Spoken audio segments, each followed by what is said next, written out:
So really basically what we have is a slightly modified epic in the studio. Let me get a little focus on here.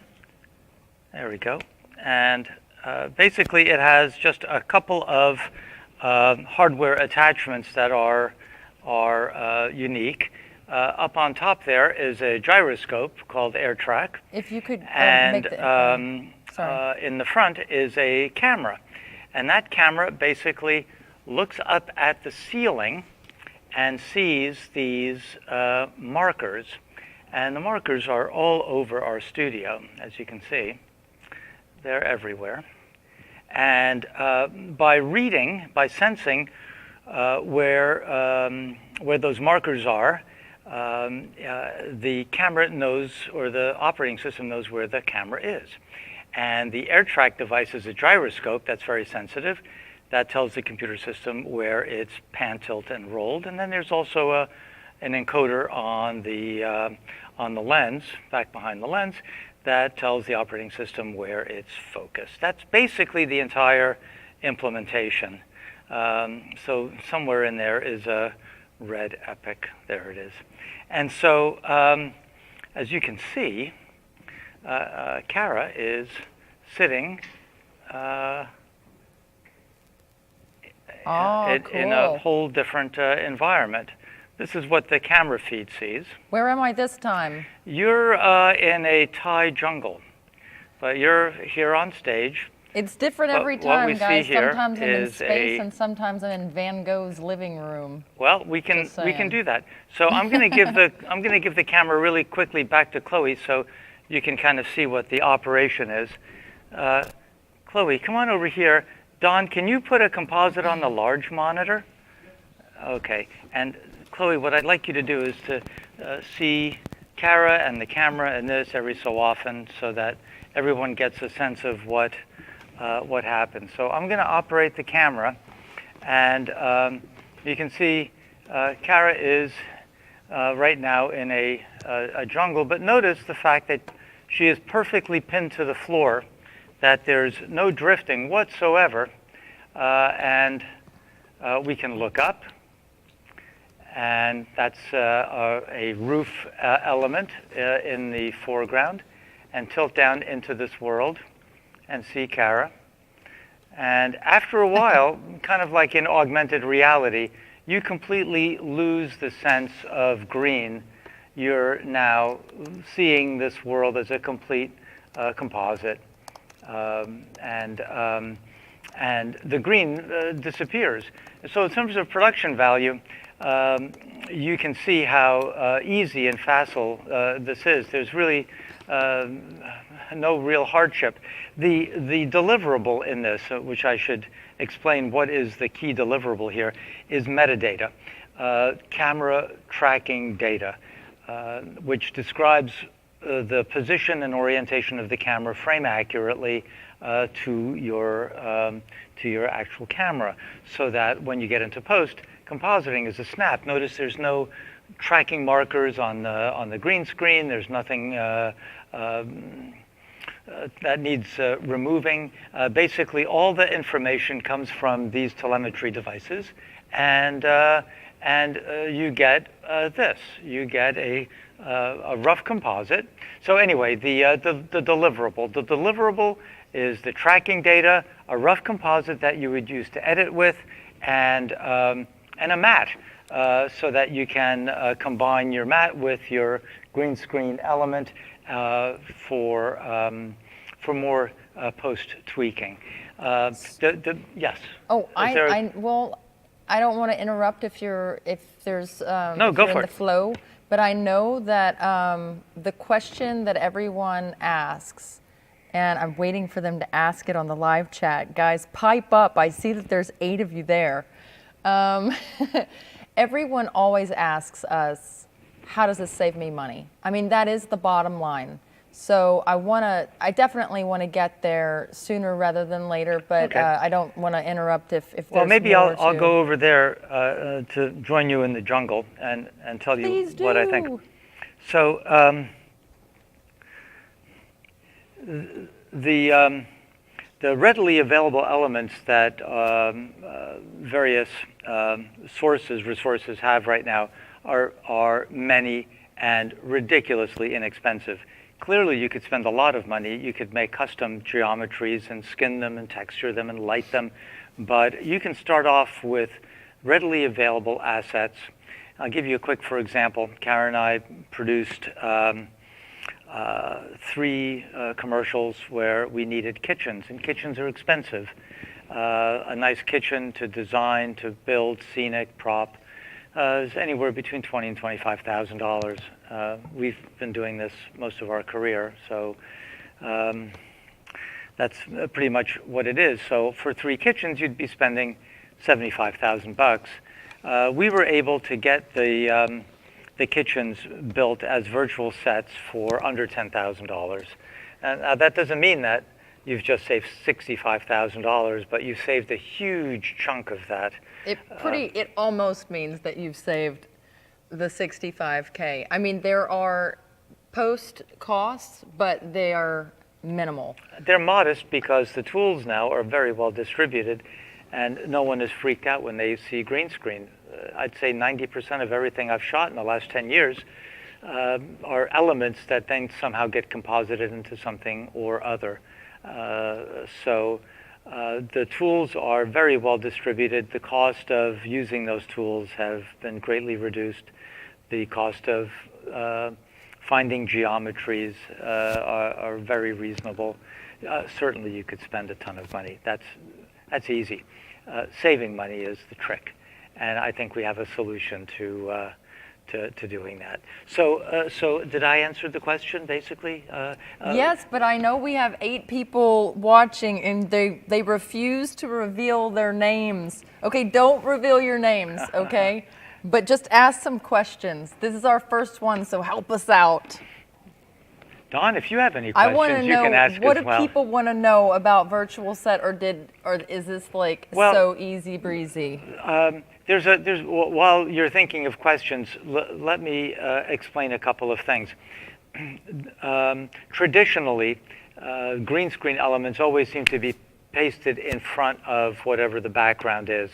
With the technology we have, we can put the live action in the middle of a CG environment, and the pre-visualization system immediately cuts mats and puts that person into that volume, into that space. So let's look at the monitor, and Don, if you can either get us to someplace else or put Kara behind a column or a pillar, whatever is more convenient. We can move her around.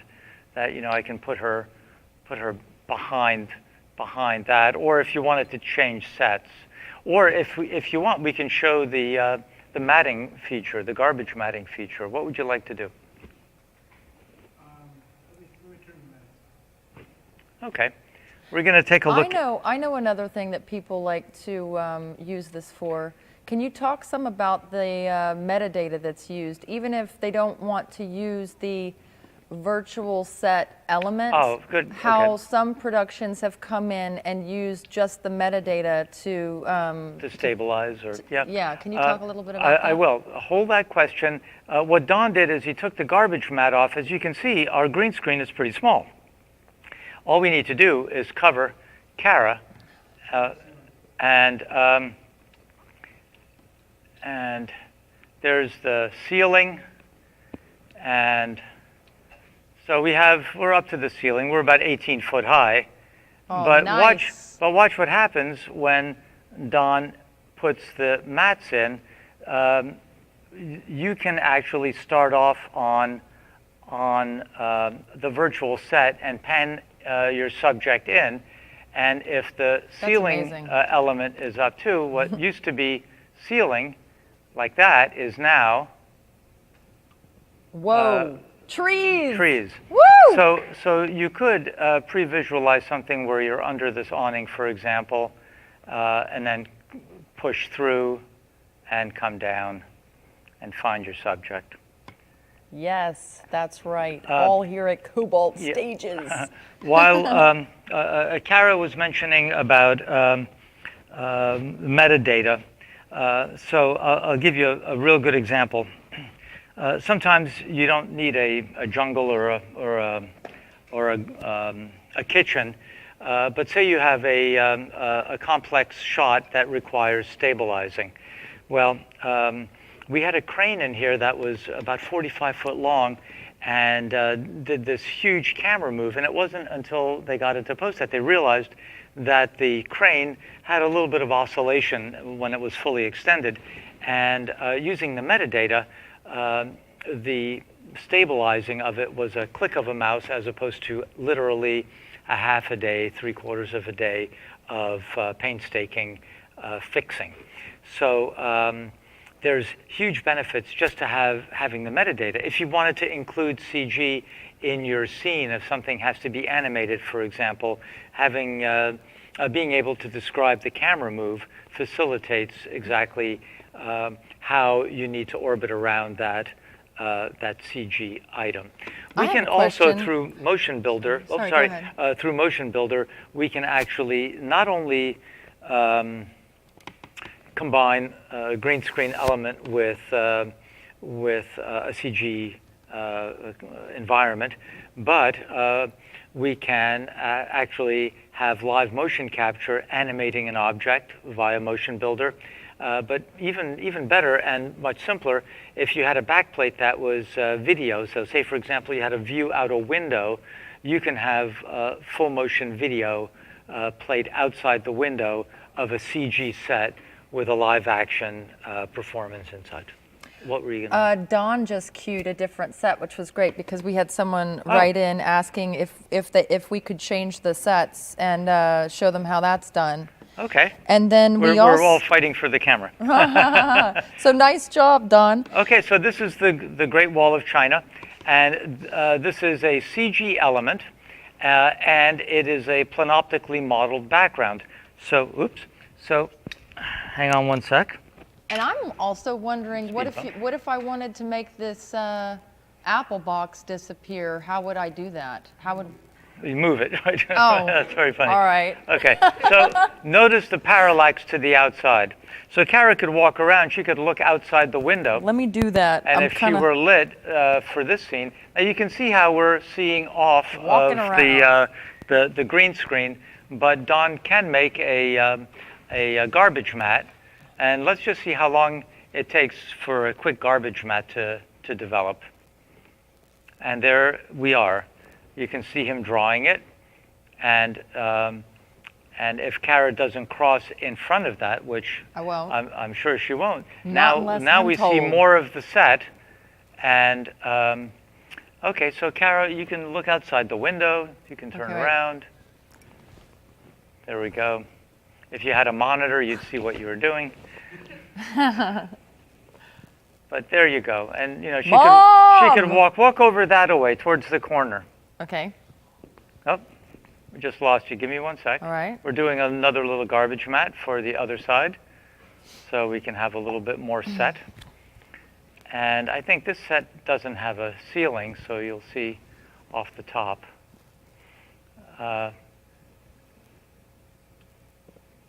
So yeah. I kind of feel like I might have more fun if I was doing karate like that guy in the last demo. Okay, you know what would be fun? You know what would be fun? I mentioned that the foreground, that the live action element doesn't have to be in the foreground of the CG. So let's roll her picture plane back so she could be on a little walkway outside the window. Okay. So watch what happens when instead of the picture plane being in the foreground, now we're outside.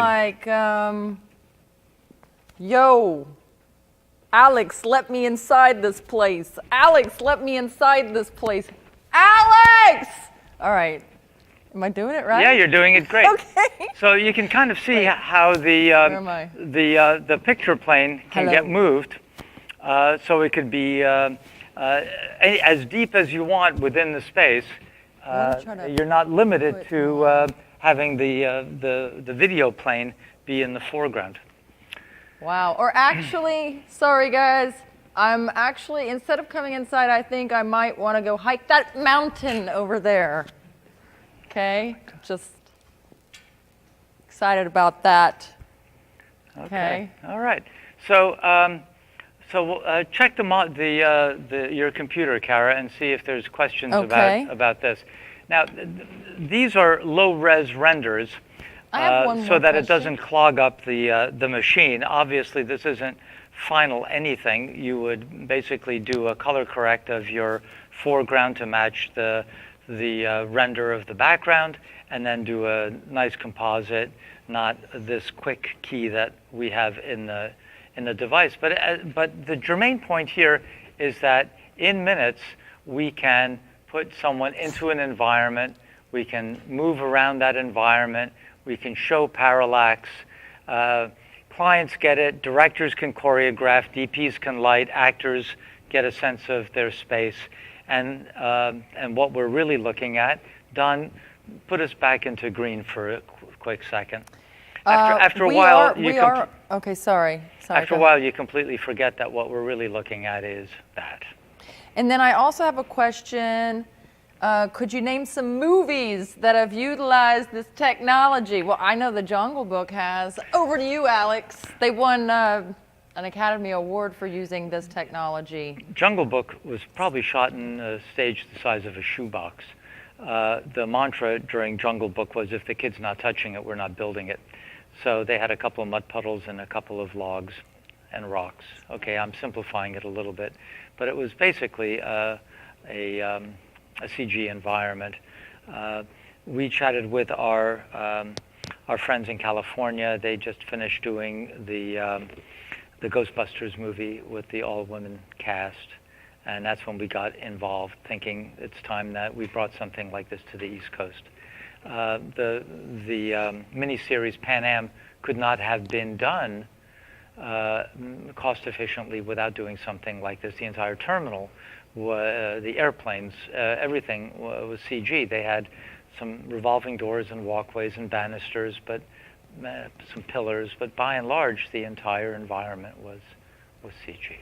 And if you go to our Vimeo page, which is Cobalt Stages Vimeo.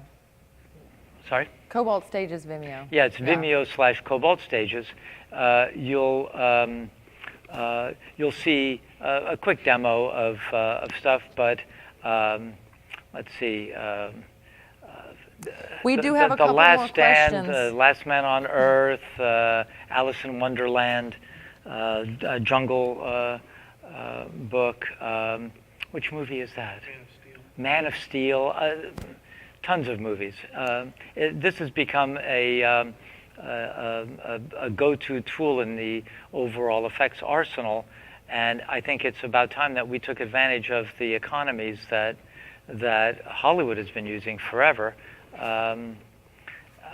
very convincingly, and applied it to the commercials and, well, certainly other things, but commercials can certainly benefit from this. Teen Wolf.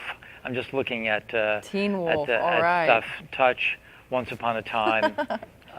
The list is endless. It's used a lot. Any other questions? Yes. Okay. So Jack says, what are the tricks to make the subject feel real in the scene?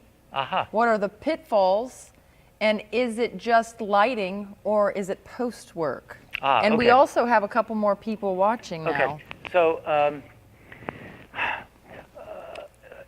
lighting is key. What you need to do is to design your background and come up with at least a medium res render of it, so you have an idea of how you want to light the scene.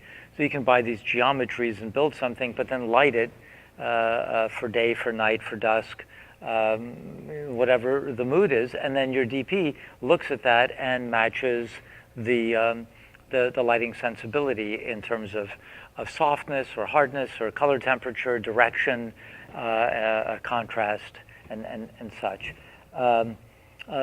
Blocking and moving around. My sense, my suggestion would be anything that the talent needs to relate to or touch should be practical within the set.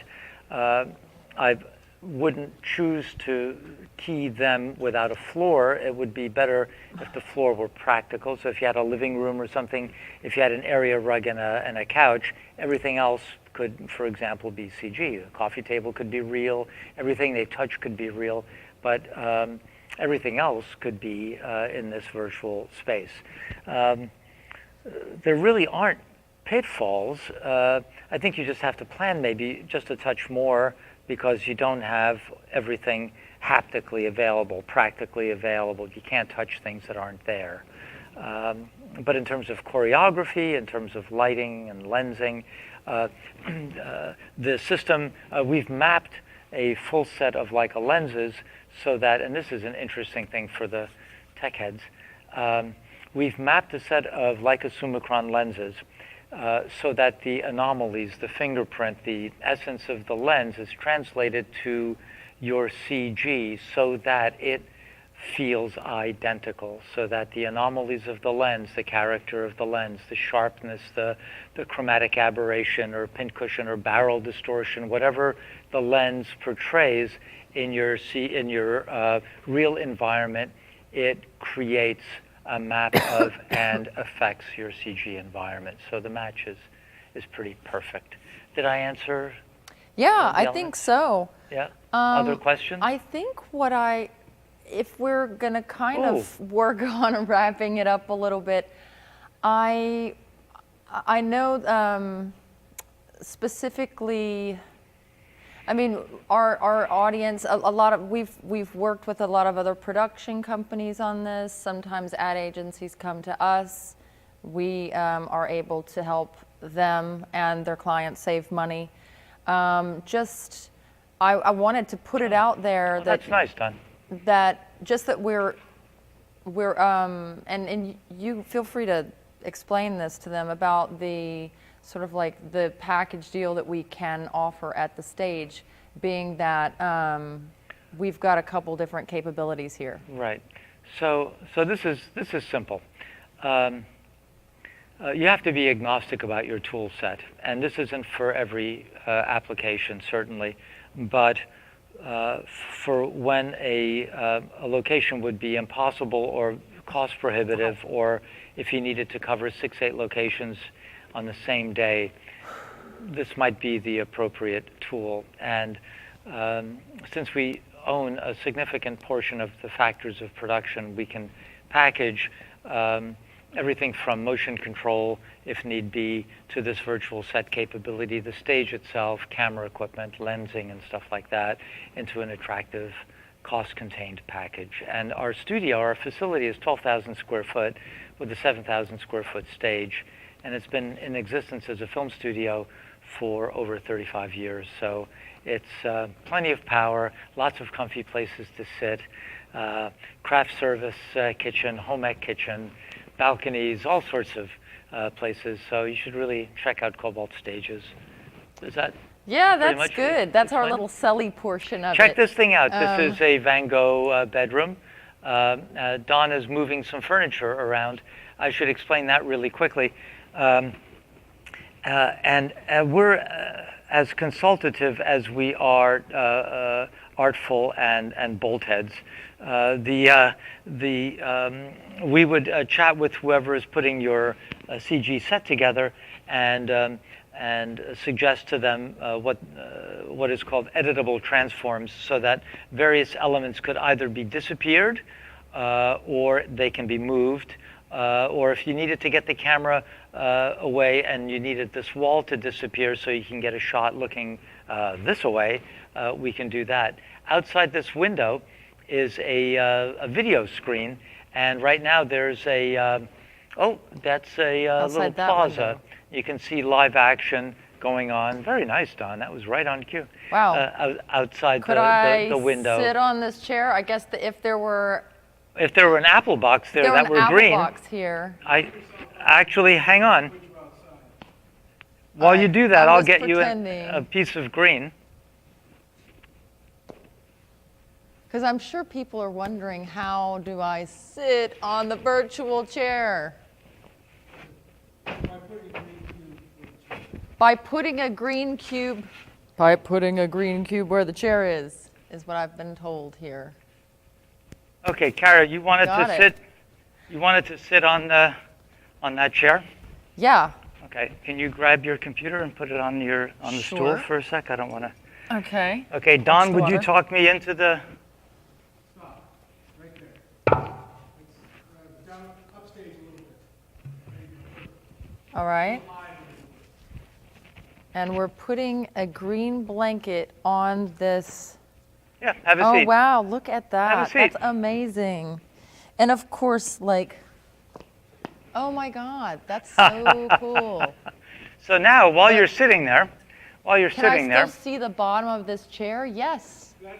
That's an adjustment of the key. yeah, right now the On the key. fly, that's hard to do. Yes. Okay, I've been told that's an adjustment with the key. On the fly, it's hard to do, but how is it done? Like, and how quickly can that be done? It would take 5 minutes to clean that up. Set up the lighting of the scene. You adjust the key properly and light the thing properly. Right now, we're just Face Right. me more, Kara. We would adjust the key properly and light it properly, and it would take about 5 minutes, is what I'm being told right now.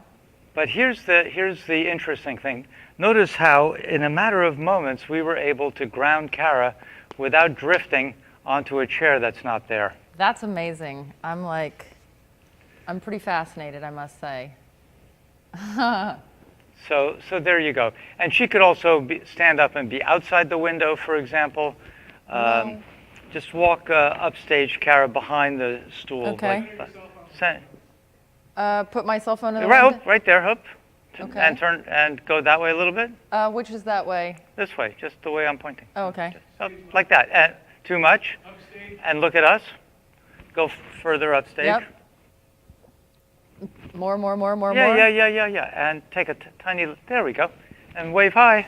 Hey, what's happening? Move around a lot so we see you. What's happening? I'm a dancing here, yo, in my virtual bedroom, yo. Yeah. All right, and then What? come on back in. We can put you back into the room. Okay. Oh, I'm not in the bedroom. Okay. So All right, there you go. fine. Meanwhile, so this is a good example of seeing a CG environment, live action, and also a video playing in the back. Of course, it looks like St. Mark's Place at night, so it's not And I'm exactly gonna go the sit on my virtual most chair again, appropriate. thanks. But you can imagine that for some applications, this thing would be an amazingly efficient tool. Lenses could be changed, of course. Focus mimics cinematic focus, so if we were wide open on a long lens, the virtual set falls off into soft focus the way you would expect or want it. Oh, and one last thing. We're on a Dana dolly. There's no correlation between the thing that's moving the camera and this technology. You could be handheld, you could be on a crane, a jib arm, doesn't matter. You could be on a little pogo stick, doesn't matter. The way the technology works is that the sensors are tracking gyroscopically angularity and Cartesian space via this little camera. So it has nothing to do with encoding anything. So you don't need a techno dolly to do this. You don't need motion control to do this. Anyway, and you know, something really fun. Remove garbage mats if you have garbage mats. I want to show you something really kind of cool. So Kara's in this little room, Okay. right? And tell me when you've removed the mats. Okay. And there we are on stage. So after a while, you cease to see the green screen. You're not on that stage anymore. You're in whatever that world is. Those mats are what you're seeing on the wall. Walls. Yeah, understood. I want to do a scene. I actually want to work out a scene in one of these sets so that people can see. Yeah. I think that would be cool for another time. Yeah. So we're going to wrap it up today. Thank you guys for hanging out with us. Thanks for your patience. I hope you learned something. Call us. Send us email. Kara is around all today and tomorrow. So if you have techie questions, write me. Ask Alex. Ask No. Alex. No. All right. Thanks, guys. Bye-bye. Bye. Yeah. Cut that there camera. You can cut. There we go. By saying cut. By doing that? Yep. Way to go, you guys. You asked, Karen, you asked a very technical question. Very technical. That's a simple answer. Sorry about that. You just happened to